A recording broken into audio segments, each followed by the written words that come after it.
après année, il y a bien des chances pour qu'on retrouve ces jeunes souffrant de certaines fragilités dans des consommations diverses. Donc l'idée avec les enseignants, c'est comment concrètement on fait pour redonner à ces jeunes, ou à ces enfants, ces adolescents, le goût et la curiosité d'apprendre, mais aussi suffisamment de confiance en eux pour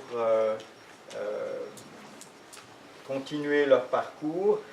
Et au risque de passer pour un pasteur réformé vaudois, vous remarquez que ce qui fait que vous apprenez, c'est la persévérance. Ce n'est pas des questions de QI ou autre, c'est que vous tenez et vous continuez et vous persistez et que vraisemblablement vous avez une faculté d'apprendre de vos échecs pour progresser et rechercher des alternatives. Donc tout ce matériau qui est déclenché par l'activité ludique, elle nous intéresse parce que bien évidemment ce sont la source pour construire des citoyens et des citoyennes intégrés et reconnus dans une société multiple, qui bouge, qui change et dont il faut constamment s'adapter. À titre d'exemple, j'habite donc sur la Riviera lémanique. Quand j'ai commencé l'enseignement en 1900, attendez, je la prononce à la française, 1979,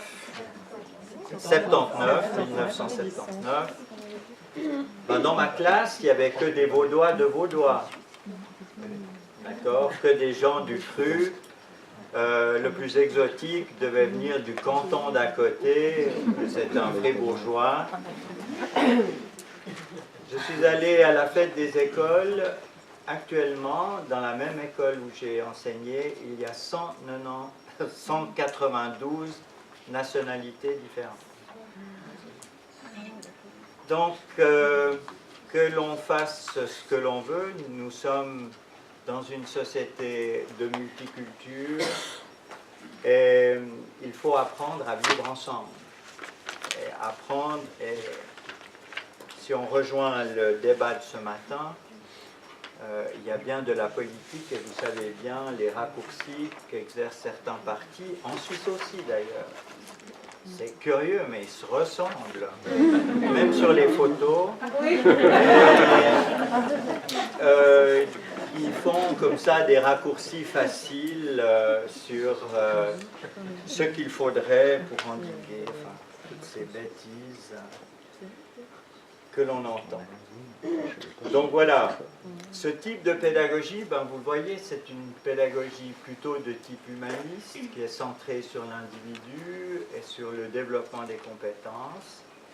Et bien évidemment que ça va demander aux enseignants, quoi, s'ils veulent survivre dans ce métier qui est difficile, de s'adapter. Donc il va falloir changer leur stratégie, mais aussi réfléchir sur leur identité et leur mode de faire, parce que, bien évidemment, on va utiliser la structure et les mécanismes du jeu, déjà pour retrouver du plaisir, pour se lancer des défis, pour développer ses compétences utiles à vivre ensemble. Et bien évidemment que les activités ludiques, quelles qu'elles soient, elles sont particulièrement intéressantes lorsque vous avez des tâches répétitives de l'apprentissage à mettre en place, du genre Trivial Pursuit. À titre d'exemple, je travaillais avec j'observais des apprentis de 17 ans qui étaient à un mois de leur examen. L'enseignante avait pris l'idée du Trivial Pursuit. Ils avaient leur bouquin de théorie devant eux. Le premier travail en équipe, c'était de créer des questions. Et puis, bien évidemment, ensuite, les équipes s'affrontaient au travers de la grille du jeu de Trivial Pursuit pour essayer de gagner le maximum de points. et en 4 heures, ils ont revisé leur programme de façon ludique et ils ont été tout à fait concentrés dans cette tâche.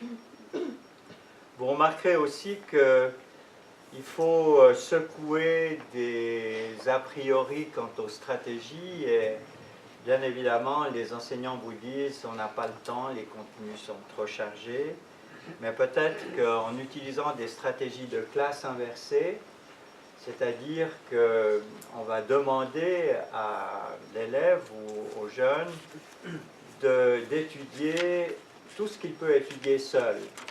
Pourquoi est-ce que je devrais lui donner une leçon de théorie alors que sur YouTube, il y a 10 vidéos beaucoup plus compétentes que ce que je peux faire dans le face-à-face pédagogique. Donc, peut-être que mes élèves peuvent apprendre chez eux en utilisant les moyens informatiques qui sont à disposition. Et mon temps de travail va être de leur proposer des situations complexes d'apprentissage, des exercices, et je serai là pour répondre à leurs questions.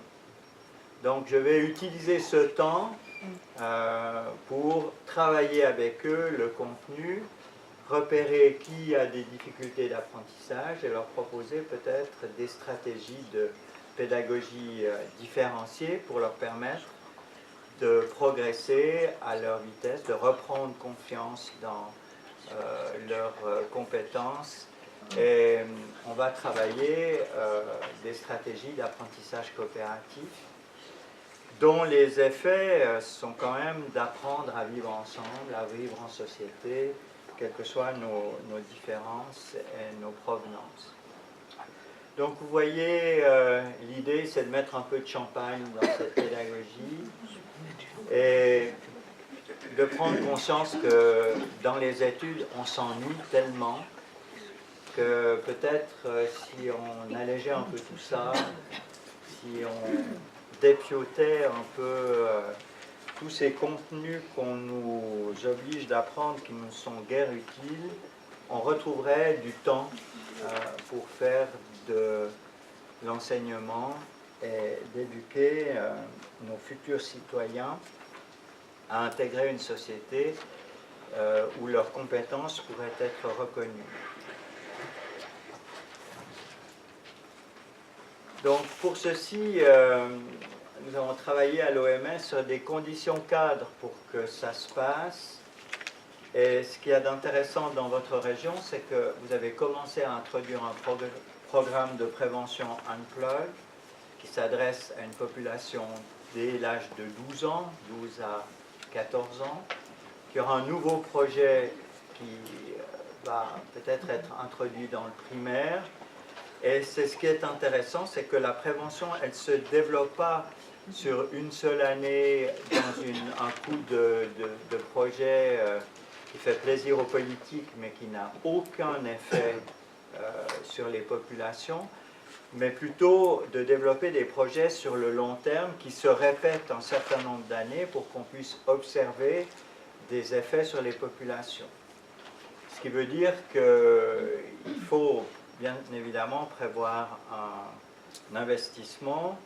On a choisi les enseignants parce que c'est là que la majorité de la population se trouve, mais il y a des projets qui existent pour les animateurs de rue avec les enfants déscolarisés.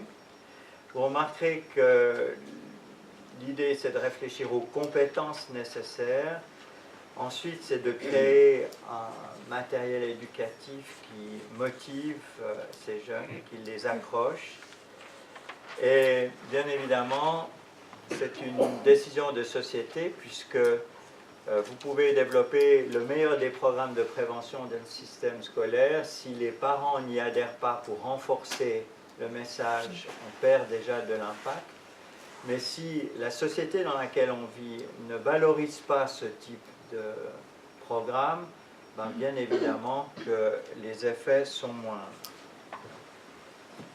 Voilà, donc j'ai essayé de regarder sur les sites français et vous avez énormément d'études qui sont faites.